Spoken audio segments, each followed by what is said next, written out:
ఇక్కడున్న తల్లిగారు తన సహోదరి, తన చెల్లెలు కూతురు కంట డెలివరీ అయింది, బాబు పుట్టాడు. సో ఆ హాస్పిటల్లో ఉన్నారు. అదే టైంలో తనకి 2 సిజరీన్లు జరిగినాయి. 2 ఆపరేషన్లు జరగడం వల్ల తను కోమా స్టేజ్కి వెళ్ళిపోయింది, అంటే కోమాలోకి వెళ్ళిపోయింది. సో డాక్టర్ అయితే బ్రతకరు అని చెప్పారంట. అలాంటి సమయంలో ఈ తల్లిగారు ప్రేయర్ టవర్కి ఫోన్ చేసి ప్రార్థన చేయించుకున్నారు.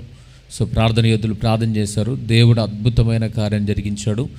కోమాలో మరణ పంచులో ఉన్న తన చెల్లెలి కుమార్తెను దేవుడు తిరిగి బ్రతికించాడు.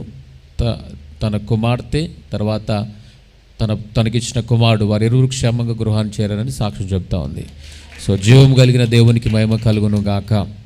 రెండవది, తను పనిచేస్తున్న దగ్గర ప్రాంతంలో వారి యజమానులకి సడన్గా హార్ట్ అటాక్, చాలా తీవ్రమైన పెయిన్ వచ్చినప్పుడు అదే ప్రాంతంలో పనిచేస్తూ ఉంది. అయితే మన ప్రేయర్ ఆయిల్ ఏదైతే ఉందో విశ్వాసంతో వెళ్ళి తను ధైర్యంగా ఆ ఆయిల్ రాసి ప్రార్థన చేసిందంట.